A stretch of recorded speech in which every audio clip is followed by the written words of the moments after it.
Trusting the Almighty who has stand our heart, move our mind, so that we were given the power to perform this event. Sebagaimana kita ketahui, pemirsa, di era reformasi ini ya 70% yang menggugat adalah istri. 70% dari perceraian yang terjadi disebabkan yang menggugat adalah istri, bukan suami. Ini satu fenomena yang menarik ya. Dan saya melakukan penelitian, pemirsa, dari 70% istri yang menggugat itu, 90%-nya adalah istri yang mandiri, ya, yang mampu menghidupi dirinya sendiri. Bisa mangan dewek konon ko jare wong Cirebon tuh. Nah, ini berpengaruh ya. Jadi orang mungkin istri berpikir kalau dia cerai tidak bisa makan ya bagaimana. Ini penelitiannya 90% mengapa istri menggugat suaminya adalah dia secara mandiri bisa menghidupi dirinya sendiri. Tapi bukan berarti dibalik ya, apa namanya, yang mandiri pasti melakukan gugatan terhadap ini yang menggugat, pemirsa ya. Yang menggugat, data yang ada itu kita teliti itu, mengapa Anda melakukan menggugat cerai suami Anda? Nah, kita tanya datanya, apakah Anda bisa makan setelah cerai? Bisa, karena dia kerja, dia mencari uang. Mengikuti Abraham Maslow, ya, 5 tingkatan kehidupan manusia. Yang pertama, manusia akan mencari yang namanya biological need, ya, sandang, pangan, papan, dan seks. Kalau kita ikut mazhab Abraham Maslow. Kalau yang tidak setuju, pemirsa ya silahkan melakukan teori penelitian sendiri ya. Tapi ini sudah sangat-sangat populer teori Maslow itu, ya, dibahas di berbagai buku, berbagai seminar dan sebagainya. Kemudian yang kedua, setelah manusia terpenuhi kebutuhan sandang, pangan, dan seksnya, ya, maka dia akan mengejar kebutuhan yang kedua, rasa aman. Rasa aman di rumahnya, rasa aman di kantornya, rasa aman di lingkungannya. Ya. Setelah itu terpenuhi, maka dia akan mengejar yang namanya social need. Ya. Kebutuhan sosial, merasa dirinya ada, ya, diperhitungkan orang, dihargai orang. Tapi bukan berarti manusia mencari ria, bukan. Tapi keberadaannya diakui, baik di lingkungan maupun di tempat bekerja, and so on ya. Ada 3 ruang kehidupan manusia. Ya. Ketika seorang bekerja, maka ruang yang pertama adalah rumahnya. Ruang yang kedua adalah kantor dia, tempat bekerja.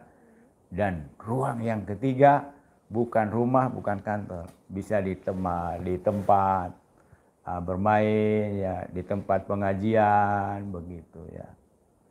Hidup itu harus punya 3 ruang itu, jangan monoton kantor rumah. Kemudian yang keempat, prestige need, bukan prestasi nih. Nah, prestige itu disimbolkan dalam bentuk fisik. Di kantor semakin tinggi jabatan, inventaris mobilnya semakin bagus, mejanya semakin besar, ruangannya semakin besar. Itu salah satu contoh saja presiden. Nah, yang terakhir, manusia itu akan mengejar aktualisasi diri. Setelah 4 itu terpenuhi, maka dia akan aktualisasi diri, merasa hangat di dalam masyarakat, berharga dan seterusnya.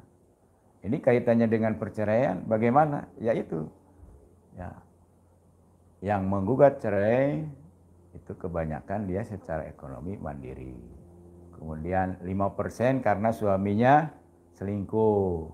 Nah, kemudian yang ketiga 5% lagi adalah karena karakter suaminya, misalnya KDRT, ya, banyak hal-hal yang tidak sesuai, maka ya, waktu zaman Pak Harto mungkin itu sangat tabu ya, seorang istri menggugat cerai. Sekarang dengan reformasi alam kebebasan ya, seperti itu.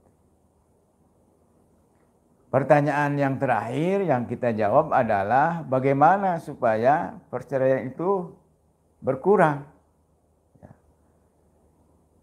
Suatu keluarga yang harmonis bisa dibangun apabila yang pertama dan utama adalah satu tujuan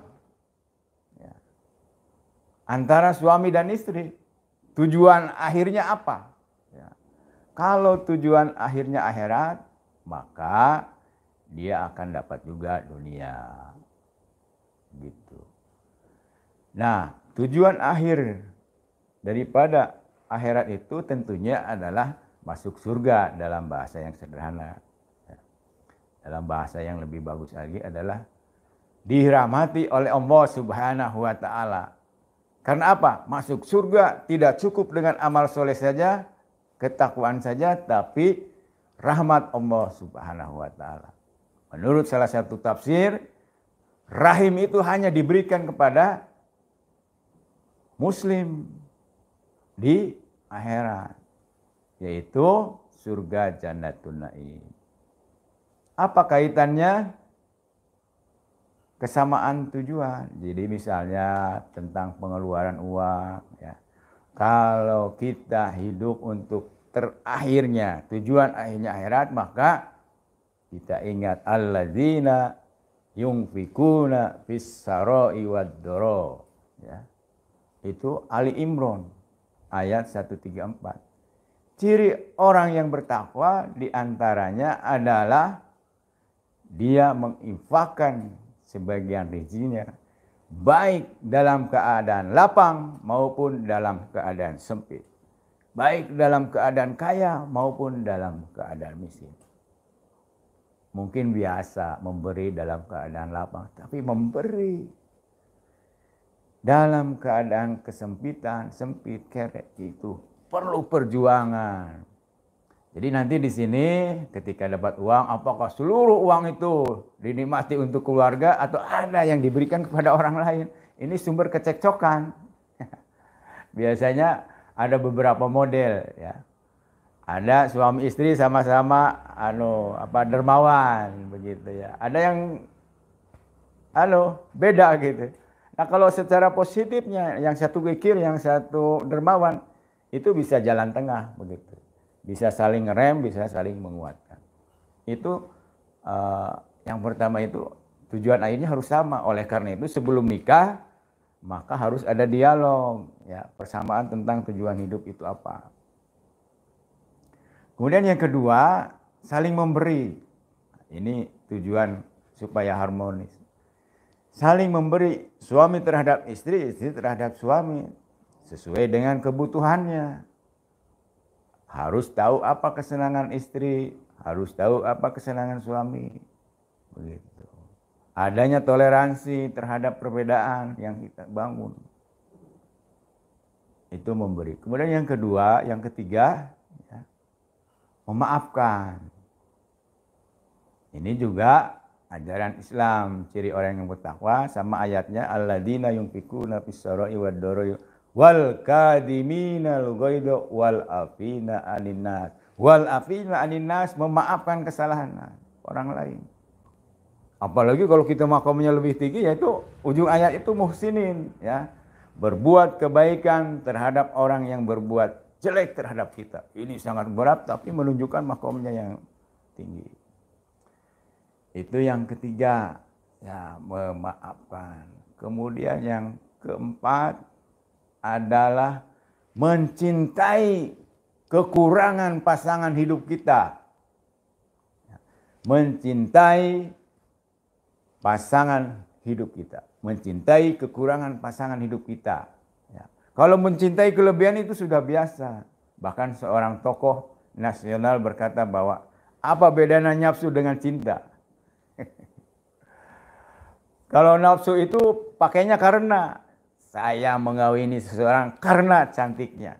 Saya mengawini seseorang karena gantengnya. Saya mengawini seseorang karena hartanya.